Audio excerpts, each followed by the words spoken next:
Hello mga katambling! Welcome to another vlog. Another day, another vlog. So ito, dumating na naman yung parcel natin from Mayet de la Rosa kung saan po ako umorder ng mga gold, ng mga jewelries. So ayan, ito yung ano natin, yung mini box natin na mula po sa LBC. Si Kuya Lucky po yung nagatid sa akin nito. Kasi si Kuya Lucky, naging friend ko na siya. Kasi siya yung palaging nagatid sa akin ng mga order ko from Mayet de la Rosa. So, ayan, tinakpan ko lang yung address natin, yung pangalan natin, at saka yung cellphone number natin for security measure, di ba? So, ito, kailangan natin videohan to kasi nakalagay dito sa policy nila, no video, no return, no refund. So, ayan, video must be provided while unboxing the item or the items. So, ito, kailangan natin tong i-unbox na merong kasamang video. Okay?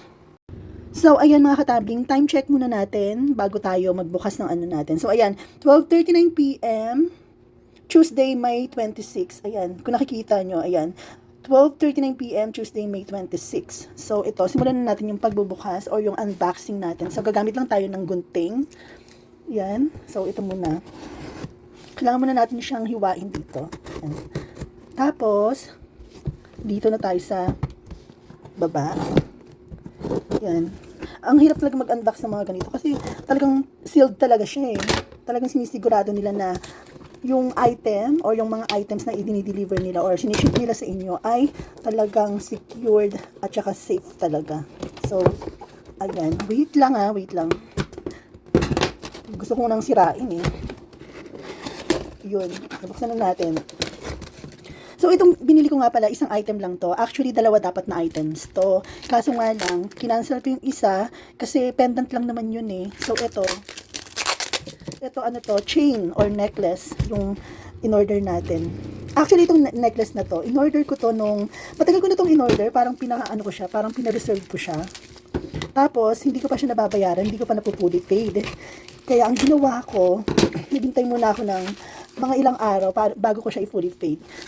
Pinuli paid ko to nung Sunday. Sunday ko siya pinuli paid. So, ano na tayo ngayon? Tuesday, di ba? Nung na-fully paid ko na nung Sunday, nagbigay sila sa akin ng update through message or messenger. Tapos, nakalagay doon yung video, yung timbang, yung items ko. Sinend din nila sa akin yung picture.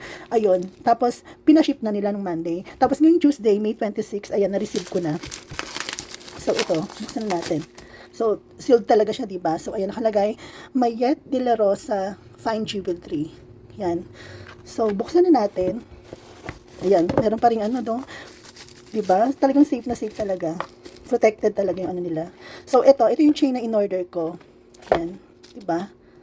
Ang tawag dito sa chain na to ay rope, ay hindi, I mean, ano ba tawag dito? Snake chain or cobra chain. Kasi para siyang cobra, kung titingnan nyo. Wait, bubuksan muna natin. Para kasi talaga siyang cobra. Yun. So, ayan. Wait, tingnan natin kung meron siyang ano dito. Kung may kasama siyang, wala yatang kasamang ano dito. Yung invoice, o tsaka yung ano nila. Ay, nandito sa kahon. Nandito sa loob ng kahon. Ayun. Ito yung invoice. Kumbaga, nakalagay lang dun sa loob ng kahon. Ayan. So, buksan natin. So, ayan.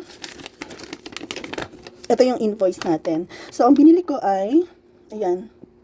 Letter C. Ibig sabihin ng letter C, chain. 18K gold.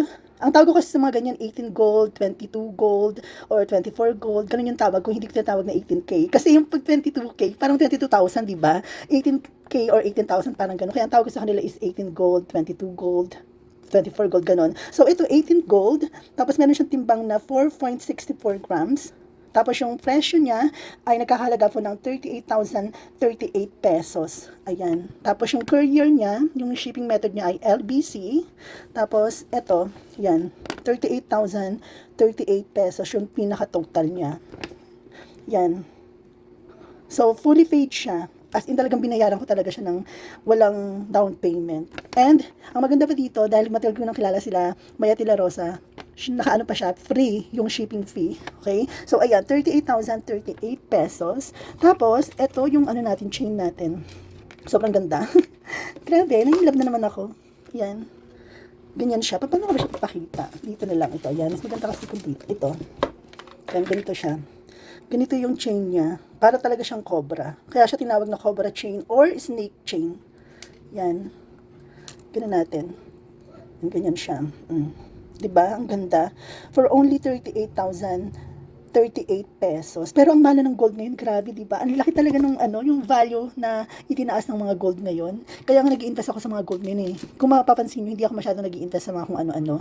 Pero sa mga gold talaga ako nag-i-invest talaga kasi ang laki na maging ano nito eh, na magiging income return nito kapag ano na after 5 years or 7 years, 10 years, 'di ba? Lalong tataas yung value ng gold. At saka ang maganda pa sa gold, hindi siya nawawala sa uso. Kahit saan ka pumunta, tinatanggap yung gold, may bumibili ng gold, babae man or lalaki, basta gold yung pinag-uusapan, talagang bibilin talaga, 'di ba? Basta meron kang gold sa katawan mo, pwede mong isang sa pawn shop, sa mga kaibigan mo, kung kani-kanino, 'di ba?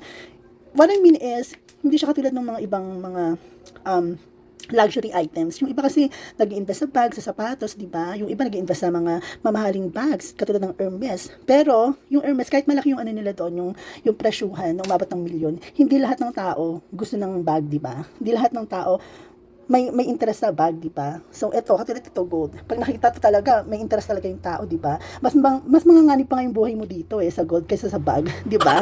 So, ayan, ito yung ano natin. Ang, ano nga pala nito is 16 inches. Ayan, nabubulol talaga ako. Ayan, 16 inches, tapos ito yung pinaka-lock niya. Ayan, ganyan yung lock niya. Tapos meron yan, syempre, ang tawag doon, meron siyang markings na 18K gold. Hindi ko lang alam kung nakikita ninyo, pero meron siyang markings na 18K gold. Yan. Yan siya, ganito siya, makapal-kapal din to ha. Yan, 16 inches po to. Yan, so ayun lang mga ka-tumbling, kung meron kayong time, kung gusto niyo mag-invest, yung passive na income, I mean, yung mga, mga tawag dito, yung mga bagay na merong value. Ito kasi long-term investment to eh. So, kung meron naman kayong pera, ba't hindi nyo gamitin or ibili ng gold? What I mean is, yung pera nyo, ibili nyo ng gold, pero pera pa rin yun. Parang pinalitan nyo lang ng gold, diba? So, ayun. Bukod sa nasusuot ninyo, bukod sa pwede nyo siyang irampa or ipang aura, di ba? Kapag may mga events, may mga parties, or may mga occasions, pwede nyo suotin to. Bukod doon, pwede nyo pang isang lapag na kailangan kayo, di ba? Tapos kung medyo sawa na rin kayo sa mga jewelry nyo, pwede nyo rin silang ibenta kasi ito nga sabi ko sa inyo, hindi siya nawawala sa uso. Talagang binibili talaga siya. So, ayun lang mga ka-tumbling and mag-invest na rin kayo sa gold. So, bye!